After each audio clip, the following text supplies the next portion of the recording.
A noite em Cleveland estava morta e chuvosa. No meu Civic velho, o Epiquick vibrou com um plim de ouro, entrega premium. $47,50. Destino, 37 Nebel Street. Quase $50. Toquei em aceitar antes de raciocinar. A retirada foi um envelope marrom, fino, em uma loja 24 horas. O atendente me entregou sem falar nada, só um olhar esquisito. O problema veio com a navegação.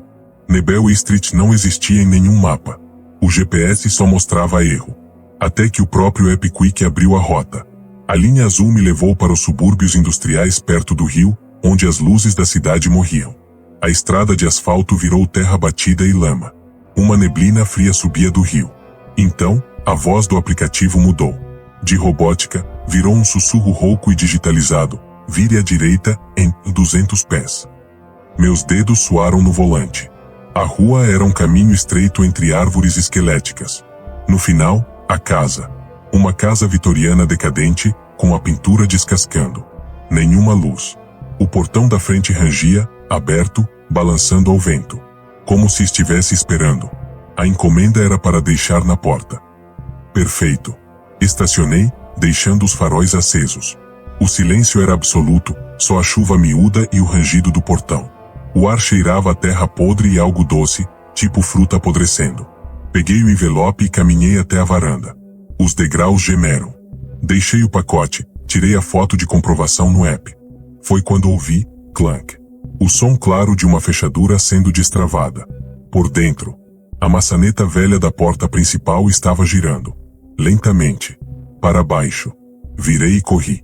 Escorreguei na lama, entrei no carro e saí dali como um louco, o coração batendo na garganta. No retrovisor, juro que vi uma silhueta alta e magra parada na porta, observando. Na estrada principal, parei para respirar.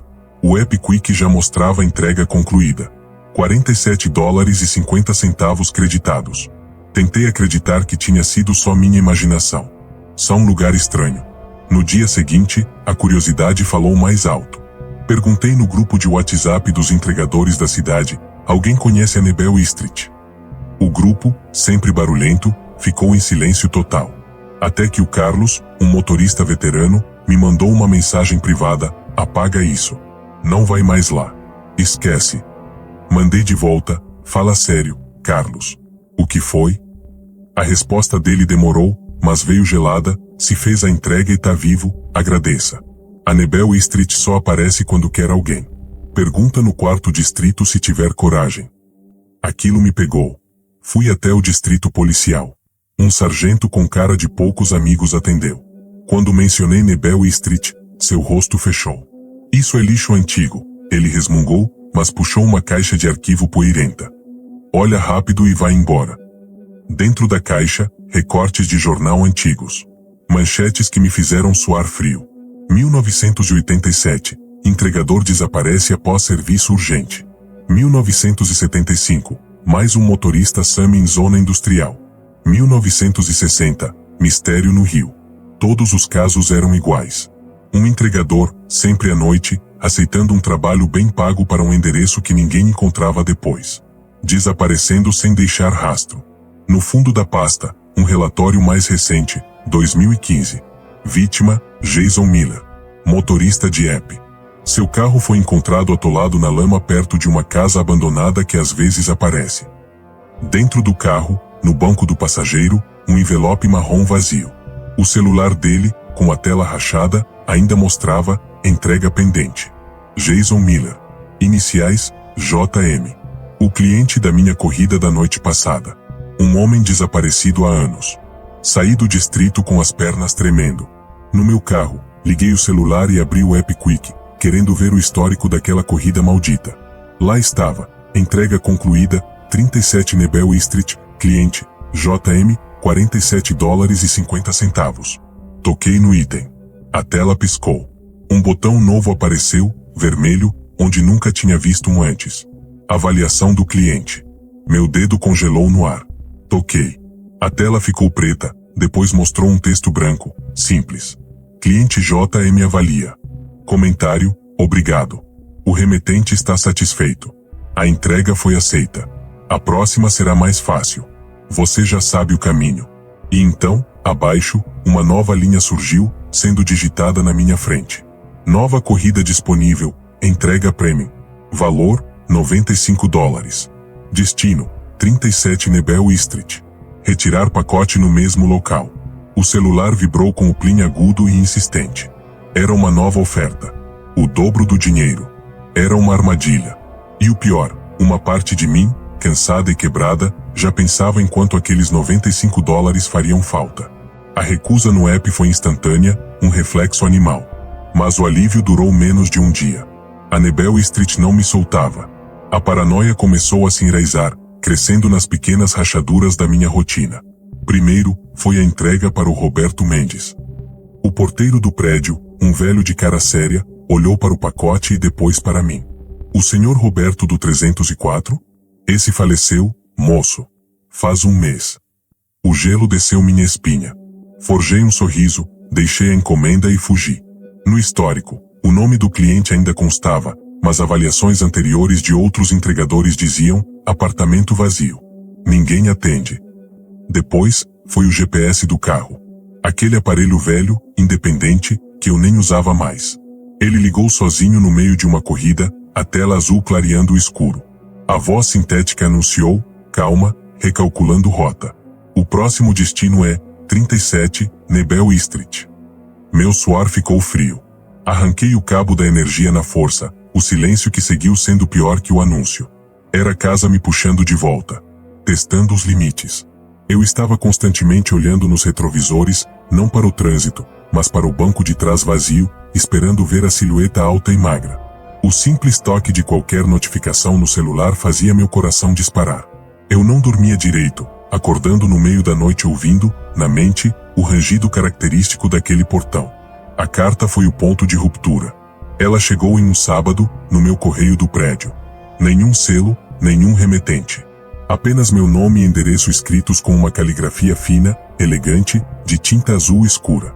Dentro, uma folha de papel de linho amarelado nas bordas. A mensagem era curta. Caro Sr. Miguel, lamentamos saber que nossa nova oferta não foi de seu agrado. A gerência valoriza profissionais pontuais como você. Estamos dispostos a negociar os termos. Considere esta correspondência uma garantia de nossa seriedade e de nosso interesse contínuo. Atenciosamente, a gerência.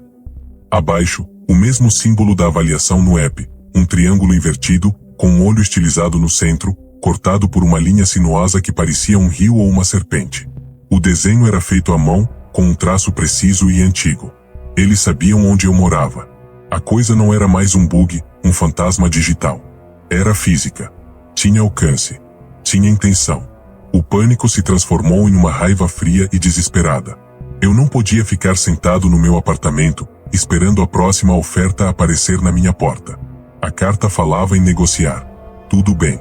Eu iria negociar. Mas no meu terreno. Eu precisava de informação, de alavancagem. E, pelo que tinha visto no arquivo da polícia, as respostas estavam na própria casa. Decidi invadir. À luz do dia. Não como um entregador obediente, mas como um intruso. Se havia algo lá, papéis, registros, qualquer coisa que explicasse quem era o remetente ou a gerência, eu encontraria. Talvez fosse minha única moeda de troca. Na manhã seguinte, um domípio nublado e abafado, peguei uma mochila velha. Coloquei uma lanterna potente, uma câmera digital, uma barra de ferro que tinha no carro, para caso precisasse forçar algo, e um spray de pimenta. Parecia um kit de adolescente em filme de terror, mas era o que eu tinha. A viagem de volta para os subúrbios do Rio foi surreal sob a luz do dia. A área parecia ainda mais desolada, uma ferida aberta na borda da cidade. As árvores ao longo do caminho de terra pareciam doentes, com galhos retorcidos. E lá estava ela, a casa da Nebel Street. A luz cinzenta, sua decadência era cristalina, quase obscena.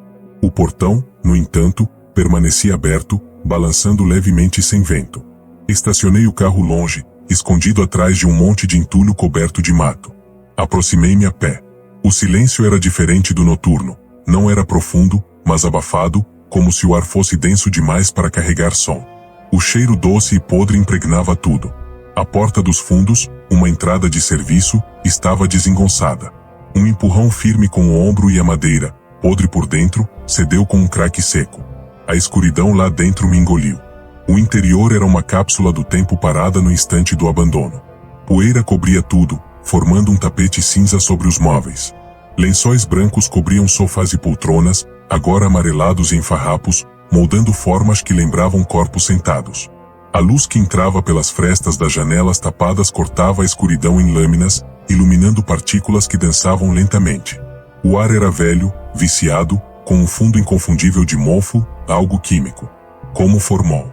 Encontrei uma sala que deve ter sido um estudo.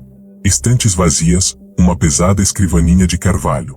E ali, o primeiro sinal de atividade recente. A superfície da escrivaninha estava limpa, sem poeira. Sobre ela, dispostos com precisão obsessiva, havia itens. Vários envelopes marrons idênticos ao que eu entreguei. Uma pilha de recibos de papel carbono, amarelados, de empresas de entrega com nomes que não existiam mais, Relâmpago Express, Veloz Cargo, datados dos anos 70, 80. Em cada um, uma assinatura ilegível. E no verso de todos, carimbada ou escrita à mão com tinta vermelha quase marrom, a palavra, aceito. Meu estômago embrulhou. Era um livro de contabilidade do horror. Uma porta pesada, entreaberta no canto escuro do estudo, levava a um corredor. Dali vinha o cheiro mais forte, aquele odor de terra úmida e carne estragada que eu sentirá do lado de fora. E também, um frio. Um frio úmido que contrastava com o ar abafado da casa. No final do corredor, uma escada de concreto estreita descia para a escuridão completa do porão. O coração batia na garganta. Era ali. O centro de tudo. Desci os degraus devagar, a lanterna varrendo a frente. O ar ficava gelado, o cheiro quase insuportável. Meus pés encontraram um chão de terra batida. A lanterna revelou o lugar. As paredes não eram de drywall. Eram de pedra bruta, antiga. E estavam cobertas, do chão ao teto baixo, com símbolos. O mesmo triângulo invertido com o olho, repetido centenas de vezes, pintado com algo espesso e negro que brilhava sob a luz. Havia frases em uma língua com letras angulares, e números que pareciam datas. 1960, 1975, 1987, 2015. No centro do espaço apertado, uma mesa de pedra, como um bloco áspero. Um altar. E sobre ele, os objetos. Minha luz percorreu a superfície, e cada item foi uma facada. Um boné azul desbotado com o logo de um caminhão. Um porta-crachás de couro rachado com uma foto de um homem sorridente dos anos 80. Um celular Nokia velho, o tijolão. Um smartphone mais moderno, a tela estilhaçada. Uma carteira de couro aberta. A carteira de motorista mostrava Jason Miller, 28 anos, sorrindo para a foto. Data de validade, 2018. Eram memórias. Relíquias. Testemunhas mudas de todas as entregas que haviam sido concluídas.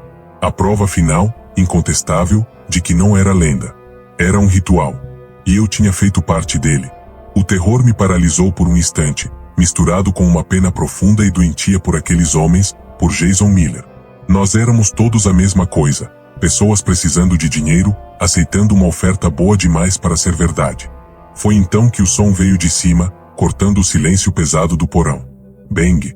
Uma batida única, pesada, seca. A porta da frente da casa sendo fechada. Meu corpo inteiro travou. A lanterna tremeu violentamente na minha mão. Crack! O rangido longo, arrastado, inconfundível do degrau de madeira da varanda cedendo sob um peso. Alguém havia entrado. E então, pior que qualquer barulho, a voz. Vinda de cima. Você gostou da coleção, entregador? Todos foram pontuais. Como você. Os passos pararam acima de mim. Ele sabia onde eu estava. Meu corpo gelou no escuro do porão, cercado pelos troféus dos mortos. O remetente está impaciente e a voz continuou, mais baixa. A última entrega foi só o aceite. O contrato. Você assinou, Miguel. Agora falta o item principal. O que vocês querem? Soltei, num sussurro rouco. Arrependi-me na hora. Um riso seco ecoou. Ah, ele fala. É sobre substituição. Alguém fica. Para outro ir. Substituição. A palavra ecoou na minha mente enquanto os passos se afastavam, indo para a cozinha. Era minha chance. Subi a escada em silêncio e entrei no corredor. Pela fresta da porta, vi na sala os pés dele, calças puídas, manchadas de lama. Ele olhava para a porta da frente. Corri. O assoalho gemeu alto. A figura se virou. Só tive uma impressão, pele pálida demais, um vazio no rosto. Ele esticou um braço longo. A entrega não pode ser cancelada. Gritei e corri para a escada do segundo andar. Ele vinha atrás, mas sem pressa. Um caçador certo da presa. O andar de cima era um labirinto escuro. Entrei no primeiro quarto e tranquei a porta. Era um quarto de criança, com papel de parede de balões desbotados. Ofegava encostado na madeira. Os passos subiram. Pararam do lado de fora. Quarto 1 sussurrou. A casa tem muitas portas. Mas só uma saída. Ouvi a maçaneta do quarto ao lado sendo testada. Eles checavam por um. Peguei o celular. Sem sinal. Mas o App Quick estava aberto, com uma notificação vermelha. A entrega urgente, pacote de retorno. Cliente, entregador Miguel. Destino, saída principal. Valor, sua substituição. Prazo, agora. A maçaneta do meu quarto girou. A porta estremeceu. Aceite a entrega, Miguel. A voz veio da fresta. Deixe o pacote no destino. Que pacote? Você. A porta tremeu com um golpe. A madeira rachou. Não aguentaria mais. Aceito, gritei, desesperado. Aceito a entrega. O movimento parou. O entregador aceita. Preciso do pacote. Onde está? No porão. O último item da coleção. Traga até a porta da frente. É a última milha. Era uma armadilha. Mas era a única regra. Ouvi os passos descendo. Ele ia me esperar na porta. Eu não ia para o porão. Olhei pela janela do quarto. Uma tábua estava solta. Forcei a e abri uma fresta. Lá embaixo, o telhado da varanda. Me espremi pela abertura, caindo sobre o zinco com um baque. Escorreguei e rolei na lama. Dói-me o lado. Levantei e vi, ele estava entre mim e a floresta. O remetente. De perto, era apenas decadência humana. Pele de cera, olhos fundos. Segurava um envelope marrom. O pacote disse, estendendo o pegue. E complete. Deixa eu ir, supliquei. O contrato está assinado. Sangue na madeira, medo na terra. Você me substitui.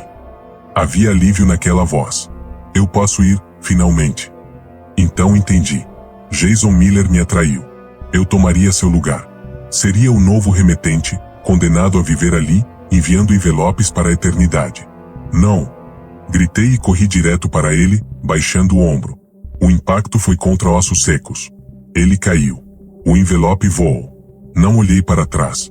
Corri para meu carro, entrei e escapei dali. No retrovisor, ele estava de pé novamente. Parado. Acenou lentamente. Nas semanas seguintes, tentei esquecer. Mudei de número, deletei o app, me mudei. Funcionou. Por um tempo. Hoje, cheguei em casa. Um envelope marrom estava na minha porta. Dentro, uma folha com minha própria caligrafia, que nunca escrevi, dizia: o remetente anterior cumpriu seu prazo. Sua primeira tarefa é amanhã. O app será reinstalado. A casa espera. No canto, uma mancha da terra fedorenta da Nebel Street. Olhei para minhas mãos. Sob as unhas, grudado, havia um pedaço minúsculo daquela terra podre. E no meu celular, sozinho na mesa, o ícone do App Quick já estava lá de novo. Piscando.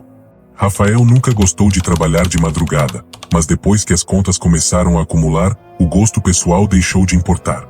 O aplicativo virou rotina, a moto virou companhia, e as noites passaram a ser longas, silenciosas e frias. Entregar comida enquanto a cidade dormia era estranho, como circular por um mundo que não era mais feito para gente viva, apenas para luzes de postes, ruas vazias e pensamentos que não davam descanso. Naquela noite, o movimento estava fraco. Poucos pedidos, quase nenhum ganho. Já passava das 2 da manhã quando o celular vibrou, iluminando o guidão da moto com um brilho azul incômodo. Rafael olhou a tela sem entusiasmo. Pedido simples. Restaurante comum. Endereço próximo. Nada fora do normal, até ele ler o nome do cliente. Marcos Azevedo.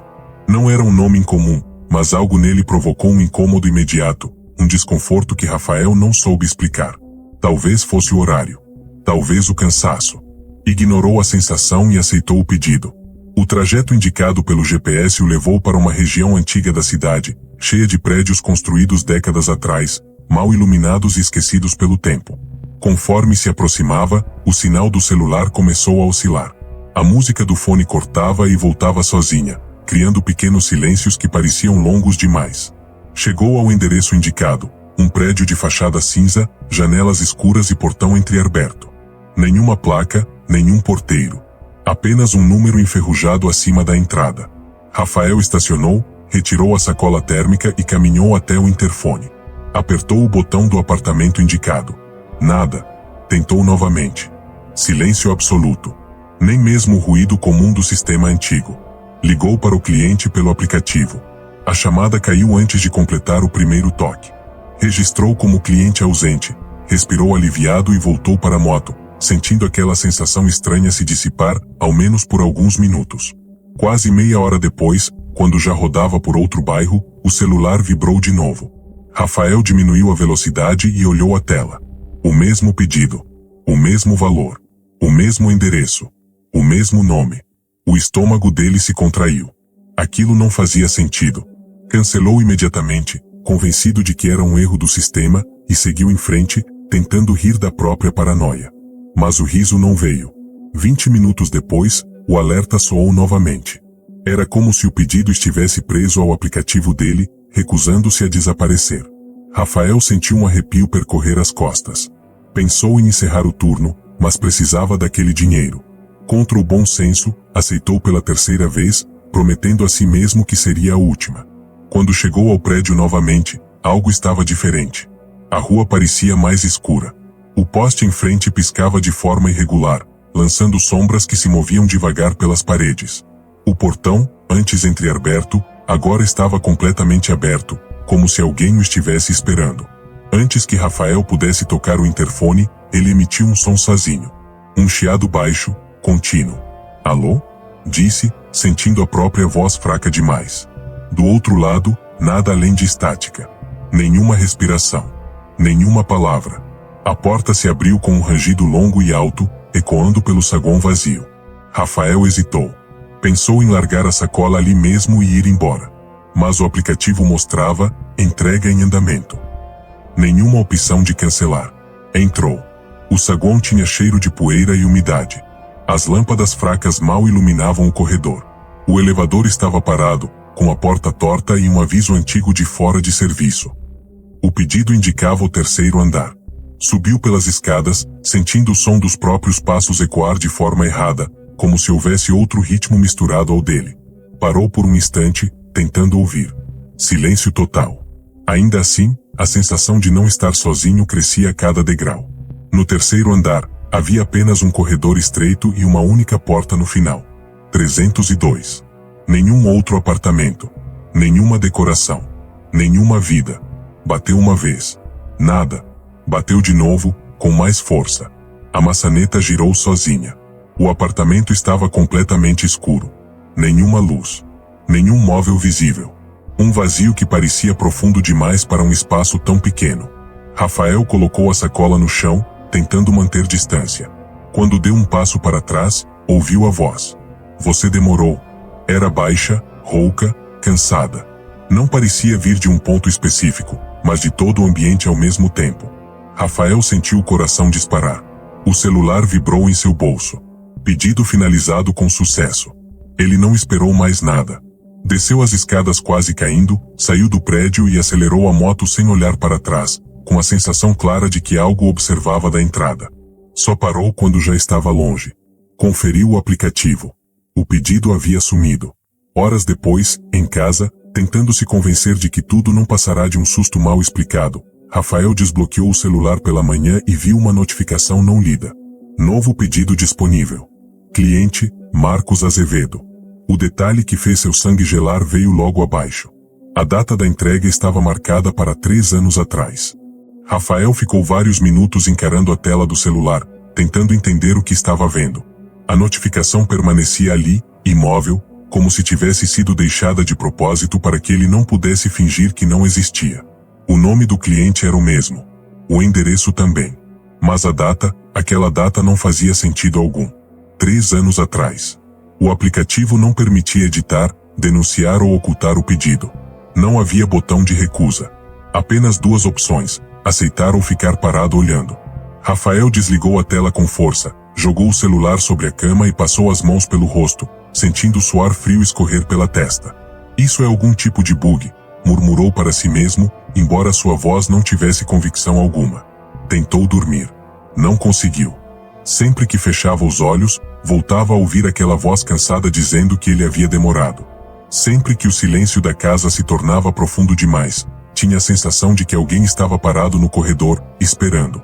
Quando o sol começou a nascer, Rafael decidiu investigar. Abriu o navegador e digitou o nome que não saía da sua cabeça, Marcos Azevedo, junto do endereço da entrega. Os primeiros resultados não mostraram nada relevante. Mas, ao refinar a busca e incluir a palavra óbito, encontrou uma notícia antiga, enterrada entre páginas esquecidas. O título era simples, quase frio demais. Homem morre após passar dias esperando a entrega que nunca chegou. Rafael sentiu o estômago revirar. Segundo a matéria, Marcos Azevedo vivia sozinho naquele apartamento. Doente, com mobilidade reduzida, dependia de entregas para se alimentar. Em uma madrugada chuvosa, fez um pedido que jamais foi entregue. O entregador designado cancelou a corrida alegando endereço inexistente. Marcos morreu dias depois, desidratado e faminto, sentado perto da porta. A data da morte era exatamente a mesma que aparecia no aplicativo. Rafael deixou o celular cair no sofá. A coincidência era grande demais. Aquilo não podia ser real. Não podia. Naquela noite, tentou evitar trabalhar. Mas, pouco depois da meia-noite, o celular vibrou sozinho, mesmo sem o aplicativo aberto. Novo pedido disponível. O nome já não precisava ser lido. O pedido agora não mostrava valor. Não mostrava tempo estimado. Apenas o endereço e uma observação escrita em letras pequenas. Ainda estou esperando. Rafael sentiu um aperto no peito, como se o ar tivesse ficado pesado demais. Tentou desligar o celular. A tela apagava, mas voltava a acender sozinha, vibrando sem parar. Aceitou. Não por coragem. Por medo do que aconteceria se não aceitasse. A cidade parecia diferente naquela madrugada. As ruas estavam vazias demais, silenciosas demais. O GPS não recalculava rotas. Apenas apontava um único caminho, mesmo quando Rafael tentava desviá-lo. Quando chegou ao prédio, percebeu que algo estava profundamente errado. As janelas estavam todas iluminadas, embora soubesse que o lugar parecia abandonado. O portão estava escancarado. O interfone repetia o som de chamada sem parar, como se alguém estivesse segurando o botão do outro lado. Rafael entrou. Dessa vez, o elevador funcionava. As portas se fecharam sozinhas antes que ele pudesse sair. O painel não tinha botões. Apenas o número 3, piscando lentamente. O elevador subiu com um solavanco forte, emitindo um som metálico que parecia um gemido prolongado. As portas se abriram diretamente dentro do apartamento 302. Não havia mais escuridão. O lugar estava iluminado por uma luz amarelada, fraca, que fazia tudo parecer velho demais. O cheiro era insuportável. Um misto de comida estragada e algo que Rafael reconheceu tarde demais. Marcos estava sentado no chão, encostado na porta, exatamente como descrito na reportagem. O corpo parecia intacto, mas os olhos estavam abertos e fixos em Rafael. "Você voltou", disse ele, com a voz falha. "Achei que não viria mais." Rafael tentou se mexer, gritar, correr. Não conseguiu. O aplicativo vibrou no bolso mais uma vez. Entrega pendente. "Eu só queria comer", continuou Marcos. "Esperei tanto." A porta se fechou atrás de Rafael com força. Na manhã seguinte, um novo entregador recebeu um pedido estranho. Mesmo endereço. Mesmo nome. No histórico do aplicativo, constava apenas uma anotação. Entrega concluída. Entregador não retornou. E o pedido continuava ativo. O desaparecimento de Rafael não foi noticiado de imediato. Entregadores somem com mais frequência do que as pessoas imaginam. Alguns largam o aplicativo sem avisar. Outros simplesmente mudam de cidade. Para o sistema, Rafael apenas deixou de ficar online. Para a família, foi mais um sumiço difícil de explicar. O celular dele foi encontrado 2 dias depois. Um morador do mesmo bairro onde ficava o prédio antigo encontrou o aparelho jogado perto da calçada, com a tela ainda acesa, vibrando fraco, como se estivesse tentando chamar atenção. A polícia recolheu o objeto, mas não encontrou impressões digitais além das do próprio Rafael. Nenhuma mensagem recente. Nenhuma chamada. Apenas o aplicativo de entregas aberto, travado na tela de entrega em andamento. O endereço indicado era o mesmo. Apartamento 302. O prédio, no entanto, estava diferente. Quando os policiais chegaram ao local, encontraram um edifício comum, velho, mas habitado. Porteiro presente. Elevador funcionando. Nenhum sinal de abandono. Questionado sobre o apartamento 302, o porteiro franziu a testa. Esse apartamento está vazio há anos, disse. O morador morreu faz tempo. Os agentes subiram até o terceiro andar. O corredor tinha várias portas, todas numeradas normalmente. O 302 estava trancado, coberto por poeira, com uma fita antiga da imobiliária indicando que o imóvel não estava disponível para locação. Ao abrir a porta, encontraram apenas um apartamento vazio. Sem móveis. Sem cheiro. Sem sinais de presença recente. Nenhum corpo. Nenhuma sacola de entrega. Nenhum vestígio de Rafael. O caso foi arquivado como desaparecimento sem indícios de crime. Mas o aplicativo não esqueceu. 3 semanas depois, um novo entregador chamado Lucas aceitou um pedido estranho durante a madrugada. O valor estava zerado. O tempo estimado não aparecia. O nome do cliente parecia genérico demais para chamar atenção. Marcos Azevedo. Lucas tentou cancelar, mas o botão não respondia. Pensou em encerrar o turno, mas o aplicativo travou, impedindo qualquer outra ação. Aceitou, xingando o sistema em voz baixa. No caminho, percebeu que o GPS não mostrava trânsito, ruas alternativas ou pontos de referência. Apenas uma linha reta, como se o resto da cidade tivesse deixado de existir. Ao chegar ao endereço, encontrou o prédio exatamente como Rafael havia visto naquela última noite. Portão aberto. Luzes acesas. Interfone chamando sozinho. Lucas sentiu um arrepio, mas entrou. No elevador, não havia botões. Apenas o número 3, piscando. Quando as portas se abriram, ele não encontrou um apartamento vazio. Encontrou Rafael. Sentado no chão, encostado na porta, com a mochila de entregas ao lado e o celular na mão. Os olhos abertos, secos, fixos demais. O rosto pálido. A boca ligeiramente aberta, como se tivesse tentado chamar alguém, e ninguém tivesse vindo. Cara, Lucas murmurou, dando um passo para trás. O celular de Rafael vibrou. O som foi alto demais naquele silêncio. A tela acendeu sozinha. Novo pedido disponível. Lucas sentiu as pernas falharem. Tentou correr, mas a porta atrás dele se fechou com força. O elevador desapareceu. O corredor agora era estreito, sem fim, como se o prédio tivesse se alongado por dentro. A voz veio de todos os lados ao mesmo tempo. Agora você chegou rápido. Lucas caiu de joelhos, chorando, implorando, prometendo que faria qualquer coisa. O aplicativo vibrou novamente. Entrega pendente. Horas depois, o prédio voltou ao normal. O porteiro jurou que não ouviu nada naquela madrugada. Nenhum grito. Nenhum barulho estranho. Apenas o silêncio comum de sempre. No sistema do aplicativo, 2 nomes passaram a constar como inativos. Rafael. Lucas. Mas o cliente continuava ativo.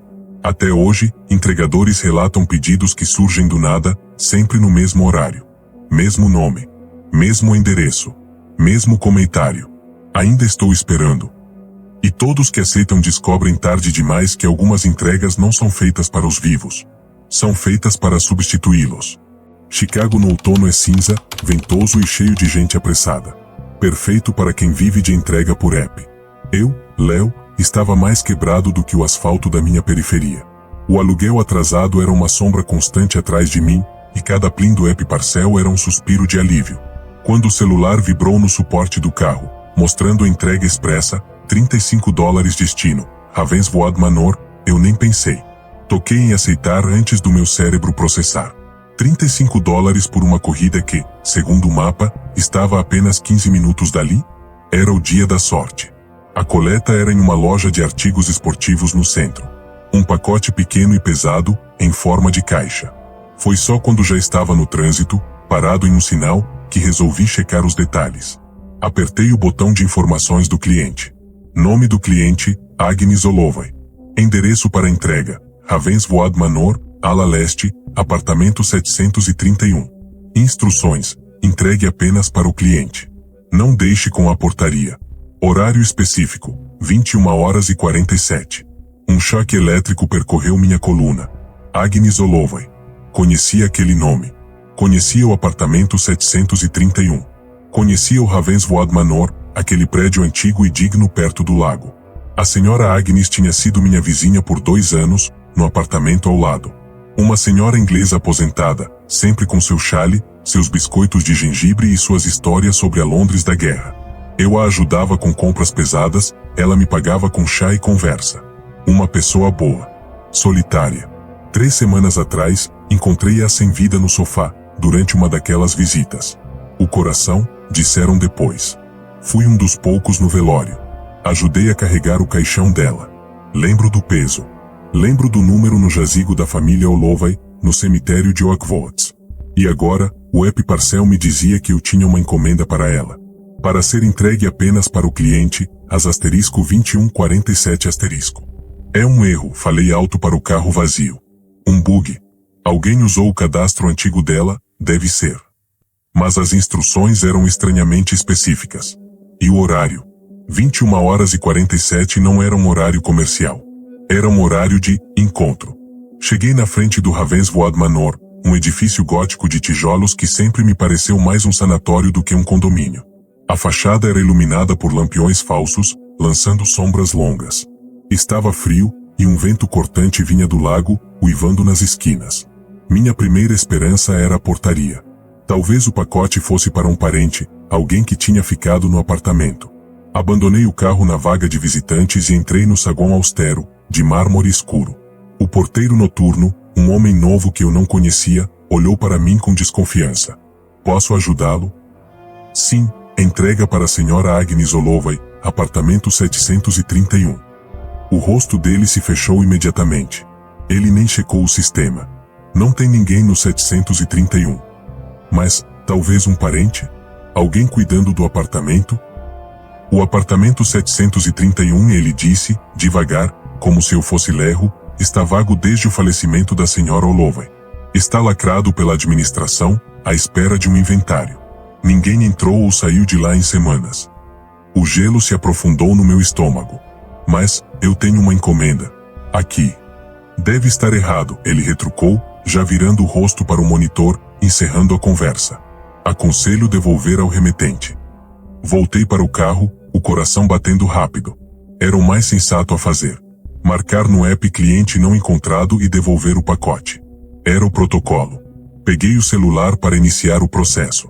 A tela do app Parel piscou. Antes mesmo de eu tocar em qualquer coisa, uma nova mensagem surgiu, em um tom de alerta amarelo. Atenção, entregador. Esta é uma entrega prioritária.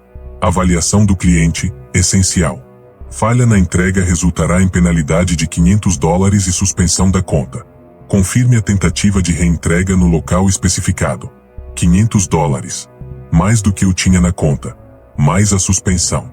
Eu ficaria sem ganhar nada no mês. Seria o fim. Era um bug. Tinha que ser. Mas era um bug que ia me quebrar. Respirei fundo, olhando para o prédio. Eram 21h30. Faltavam 17 minutos para o horário específico. Uma ideia absurda nasceu. Talvez o pacote fosse algo para ser deixado na porta. Alguém, um amigo ou um parente distante, sabendo que ela tinha morrido, fez esse pedido simbólico. Deixar na porta do apartamento dela. As instruções de entregue apenas ao cliente poderiam ser só um padrão do app. Eu faria a tentativa, tiraria uma foto da porta lacrada como prova, e o app teria que aceitar. Era arriscado, mas era a única saída. Peguei o pacote e entrei no prédio novamente, mas desta vez não falei com o porteiro. Fui direto para os fundos, onde conhecia a entrada de serviço e a escada de emergência. A senhora Agnes, com suas pernas fracas, às vezes usava o elevador de serviço quando o social estava cheio. Eu a ajudara algumas vezes. A escada de concreto estava fria e mal iluminada. O som dos meus passos ecoava como batidas num caixão. O 7º andar parecia mais frio que os outros. O corredor da ala leste era longo, com um carpete velho e umas poucas luzes fracas. O apartamento 731 ficava no final. Ao me aproximar, vi a porta. Ela não estava lacrada no sentido de ter um selo ou corrente. Mas havia uma fita amarela da administração cruzando as jambas, e um aviso impresso e plastificado pendurado na maçaneta, unidade interditada, aguardando processo legal. O corredor estava silencioso de uma maneira anormal. Não se ouvia nenhuma TV, nenhum chuveiro, nenhuma conversa. Só o zumbido baixo da ventilação. Olhei para o relógio do celular, 21h45. Apertei a campainha. O som foi abafado, morto, como se os sinos dentro estivessem desconectados. Nada. Esperei. Nenhum movimento. Entrega para a senhora Olovai, falei baixo, por formalidade. Silêncio. Era minha chance. Vou tirar a foto da porta com a fita, marcar tentativa frustrada e vazar. Levantei o celular. O flash disparou automaticamente no corredor escuro, iluminando a porta por uma fração de segundo. Na foto que apareceu na tela, além da porta e da fita, algo chamou minha atenção. No chão, no vão sob a porta, não havia sombra. Era como se houvesse uma luz muito fraca vindo de dentro. E então, às 21h47 exatamente, ouvi o som. Clique. O som nítido, metálico, da fechadura sendo destravada por dentro. Meu sangue parou. Eu olhei para a maçaneta. Ela não se moveu. Mas a fita amarela, que estava esticada entre a porta e o batente, afrouxou. Uma das pontas se descolou, caindo lentamente, como se algo a tivesse puxado por dentro. A voz que saiu de mim foi um sopro de terror, Senhora Agnes. De dentro do apartamento, como se viesse de muito longe, veio um som. Não era uma voz. Era um arrasto. Lento. Pesado. Algo se movendo no carpete do apartamento, vindo em direção à porta. E então, algo bateu suavemente na madeira, do lado de dentro. Não um murro. Uma batida fraca, como de uma testa ou de uma mão fraca encostando. O som da batida fraca na madeira ecoou no corredor silencioso. Meu corpo inteiro travou, os músculos se contraindo como se me preparassem para levar um choque. O ar, já frio, pareceu se solidificar dentro dos meus pulmões. Eu encarava a porta do 731, a fita amarela agora pendurada, solta de um lado, balançando levemente. Foi o vento, meu cérebro racional gritou, desesperado. Alguma corrente de ar no apartamento vazio. A madeira se ajustando. Mas o arrasto, aquele som de algo sendo puxado pelo carpete, isso não era vento. De dentro do apartamento, veio um novo som. Baixo, rouco. Um suspiro. Ou melhor, um arrasto de ar, como se alguém com os pulmões muito velhos, muito usados, tentasse puxar fôlego com dificuldade. Não. Não, não, não. Meu instinto de sobrevivência, que tinha ficado paralisado, finalmente disparou. Virei no corredor e caminhei rápido, quase correndo, em direção à escada de serviço. Não olhei para trás. Meus ouvidos, no entanto, pareciam amplificar cada ruído. E ouvi, enquanto me afastava, o som distinto de uma maçaneta sendo girada. Lentamente. Não esperei para ver se a porta se abria. Entrei na escada e desci os degraus de concreto de 2 em 2, o eco dos meus passos sendo um tambor de pânico. Cheguei ao saguão ofegante, passando direto pelo porteiro, que me olhou com estranheza. Só respirei de verdade quando o ar gelado de Chicago me acertou em cheio no rosto, do lado de fora do Ravenswood Manor. Dentro do carro, tranquei as portas. Minhas mãos tremiam tanto que mal consegui colocar a chave na ignição. O pacote, a caixa pequena e pesada, estava no banco do passageiro, me encarando. A encomenda que não deveria existir. Cliente não encontrado, falei alto, em um mantra. Vou marcar como falha e devolver. O app que se dane. Que me cobrem os $500. Peguei o celular, abri o app Parcel com dedos trêmulos. Fui até a corrida ativa, procurei a opção para reportar problema.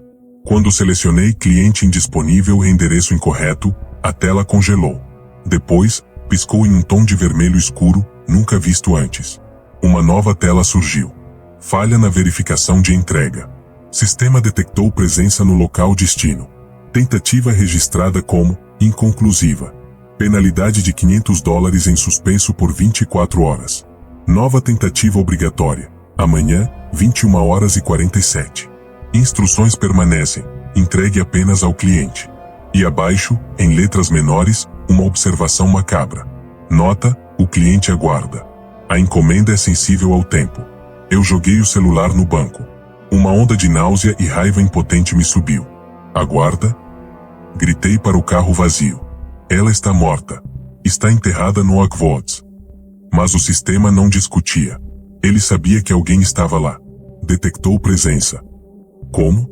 Sensores? Câmeras? Ou, algo mais? Levei o pacote de volta para a loja esportiva. O mesmo atendente estava lá. Devolução, disse, colocando a caixa no balcão. Cliente falecido. O homem olhou para a caixa, depois para o seu sistema no computador. Sua expressão mudou de tédio para confusão genuína. Cara, isso não está no nosso sistema. Como assim? Vocês me deram essa caixa há 2 horas. O código de retirada que você usou. Ele digitou algo, franziu a testa. Não existe no pedido de hoje. Na verdade, esse código é de um lote de códigos descontinuados. Faz meses. Olha a etiqueta. Apontei para a etiqueta de envio colada na caixa. Havia um código de barras e um número de pedido. #7311031. O atendente passou o leitor. O computador emitiu um bip agudo de erro. Número inválido. Olha, não tem nada no sistema com esse número. Nem pedido, nem produto. Parece fantasma. A palavra caiu entre nós como uma pedra. Fantasma. O que tem dentro? Ele pegou a caixa, sacudiu levemente. Algo sólido e pesado bateu nas paredes de papelão. Não sei.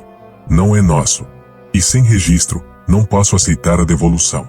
Saí de lá com a caixa maldita, me sentindo ainda mais encurralado. Eu tinha um objeto impossível, de um remetente que não existia, para uma cliente morta, e um aplicativo que me ameaçava com uma dívida que não poderia pagar. Naquela noite, não dormi. A cada barulho do prédio, eu saltava. A imagem da porta do 731, da fita solta, do som de arrasto, não saía da minha mente. Às 3 da manhã, num ato de desespero, pesquisei no Google, Agnes Olovay Ravensvoad Manor morte. As notícias de falecimento confirmavam, Agnes Olovay, 78 anos, falecida em casa, causas naturais. Velório e enterro no cemitério Oakwood. Sem parentes próximos. Tudo normal. Mas em um fórum obscuro da cidade, uma menção mais antiga chamou minha atenção. Um tópico intitulado, Ravensvoad Manor, a maldição do apartamento 731. O post era de 2008. Dizia, meu avô foi zelador do Ravensvoad nos anos 70. Ele sempre contava uma história. O apto 731 nunca fechava direito. Dizia que a primeira moradora, uma senhora que perdeu o marido na guerra, ficou esperando uma carta dele por anos. Ela morreu esperando. Desde então, qualquer um que mora lá recebe encomendas estranhas. Cartas. Pacotes. Sem remetente. E se você recusar, bem, meu avô disse que alguns inquilinos simplesmente sumiam. Diziam que iam embora, mas ele jurar de pé junto que ouvia passos no 731, mesmo vazio. O texto terminava com, o apartamento tem fome. Ele atrai entregas. É um ponto de entrega para algo que não é deste mundo. Eu fechei o navegador, o coração batendo forte. Era loucura. Lenda urbana. Mas se encaixava perfeitamente na minha loucura particular. O dia seguinte foi um pesadelo de ansiedade. Eu ficava olhando o relógio, contando as horas até as 21h47. A caixa estava em cima da minha mesa de jantar, e eu evitava olhar para ela. Perto das 21h, não aguentei. Peguei uma faca e, com um misto de curiosidade mórbida e necessidade de respostas, raspei a fita que lacrava a caixa. Abri a tampa de papelão. Dentro, envolto em plástico bolha, havia um objeto de metal frio. Puxei para fora. Era um antigo cronômetro de bolso. De prata, mas escurecida pelo tempo. Na tampa, gravadas, as iniciais H. Agnes Olovay. Eu pressionei o botão para abri-lo. Os ponteiros estavam parados. Marcavam exatamente 9h47. Não era um relógio comum. Era um cronômetro, daqueles usados para marcar tempos em eventos esportivos. Ou, em rituais. No verso, uma inscrição fina, quase apagada, para marcar o momento da partida. E o momento do retorno. O ar faltou. Era um objeto pessoal dela. Algo que devia estar enterrado com ela, ou guardado com seus pertences. Como foi parar numa loja esportiva? Meu celular vibrou. Era uma notificação do app Parcel. O horário, 21h40.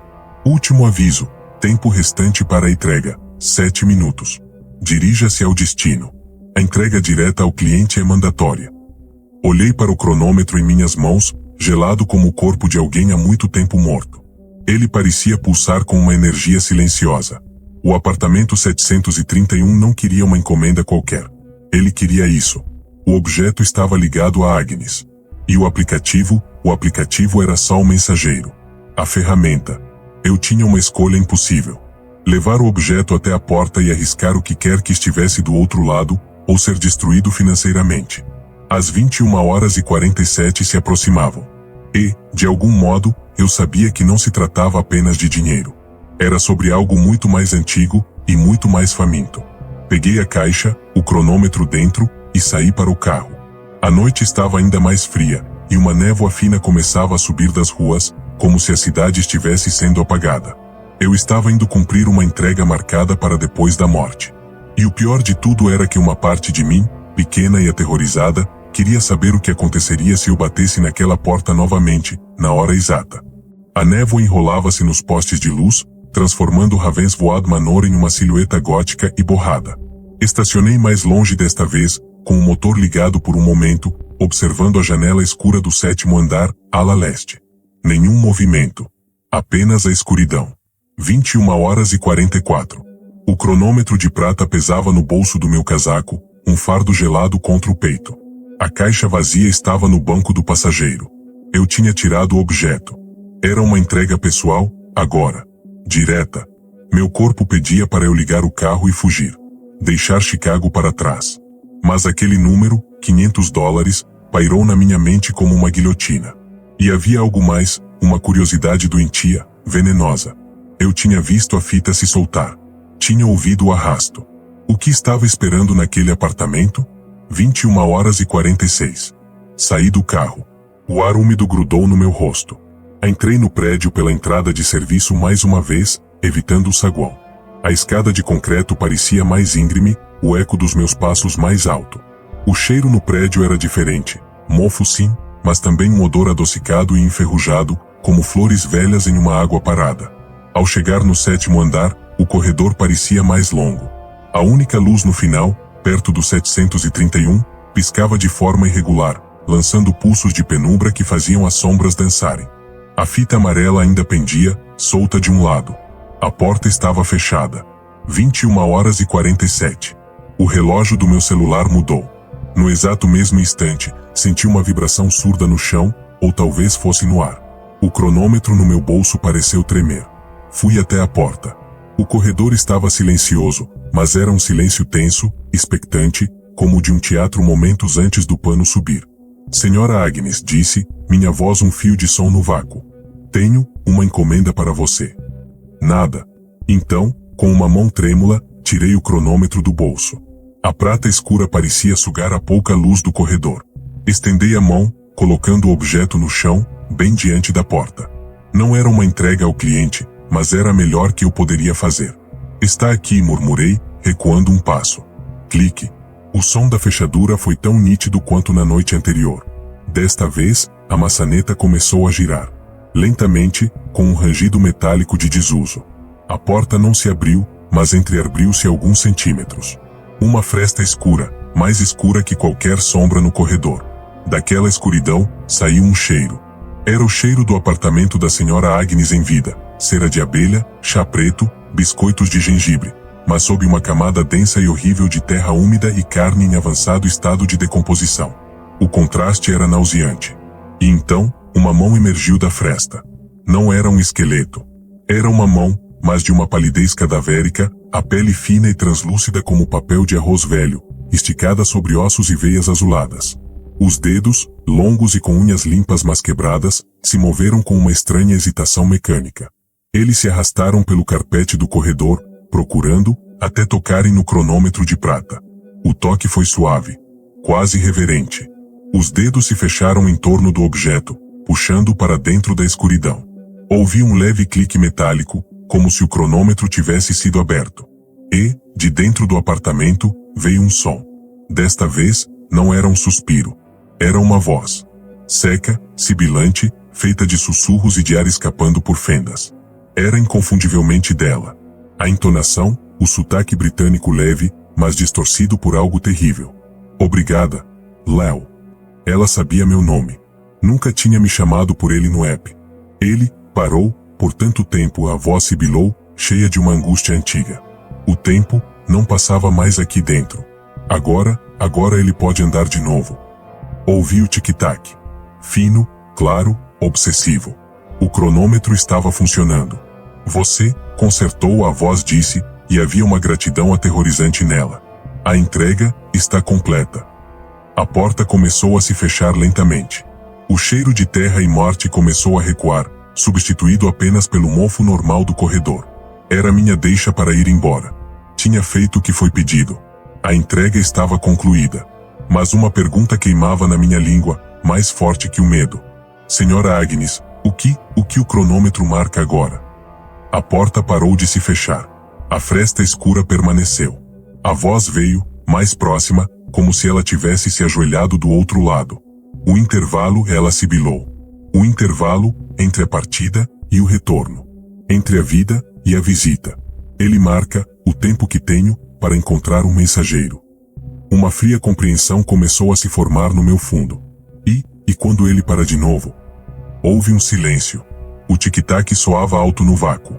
Precisa de corda, a voz disse, simplesmente. Alguém precisa dar corda. Alguém precisa aceitar a próxima entrega. A porta se fechou com um clique suave, final. A fita amarela balançou. O corredor voltou ao seu silêncio opressivo, mas normal. O cheiro tinha ido embora. Saí dali em estado de choque. Desci as escadas, atravessei o saguão, voltei para meu carro. O app Parcel vibrou assim que entrei. Entrega concluída. Avaliação do cliente. Comentário, pontualíssimo. O mensageiro perfeito. Valor creditado, $35. Bônus por entrega especial, $100. $135. Sangue dinheiro. Não senti alívio. Senti um vazio gelado. Eu não tinha apenas entregado um objeto. Eu tinha dado corda a algo. Colocado um mecanismo em movimento. E o comentário.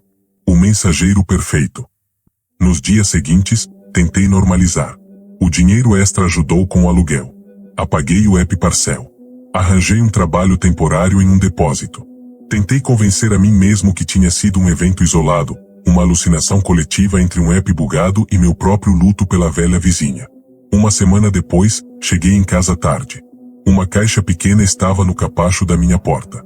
Nenhum remetente. Nenhuma etiqueta de entrega. Apenas meu nome.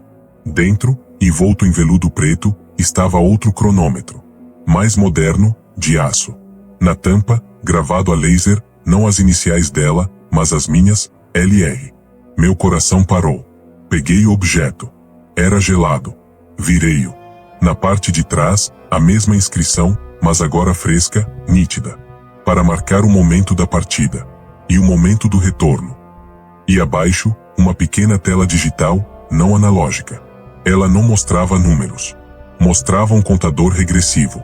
71, 59, 48. 71, 59, 47. 71, 59, 46. 3 dias. Exatamente. No mesmo instante, meu celular, mesmo sem o app instalado, vibrou com um plim fantasma. A notificação surgiu na tela de bloqueio, em um fundo preto com texto verde, como um sistema antigo. Nova entrega disponível. Cliente, Agnes Holloway. Conteúdo, cronômetro, modelo, legado. Prazo, 72 horas. Instrução, aguardar contato do destinatário. Entregar em mãos. Valor, sua dívida será quitada. Eu deixei o cronômetro cair na mesa. O contador continuava, implacável. 71, 58, 33. 71, 58, 32. O mensageiro perfeito. Eu não tinha apenas entregado um pacote. Eu tinha aceitado o cargo. E agora, o próximo destinatário era eu. Alguém, em 3 dias, viria até mim buscar esse cronômetro. Alguém que, talvez como a senhora Agnes, não estivesse mais entre os vivos. E a única pergunta que restava era, quando esse contador chegasse a 0, quem ou o que estaria do outro lado da minha porta, esperando pela entrega que eu agora era obrigado a fazer?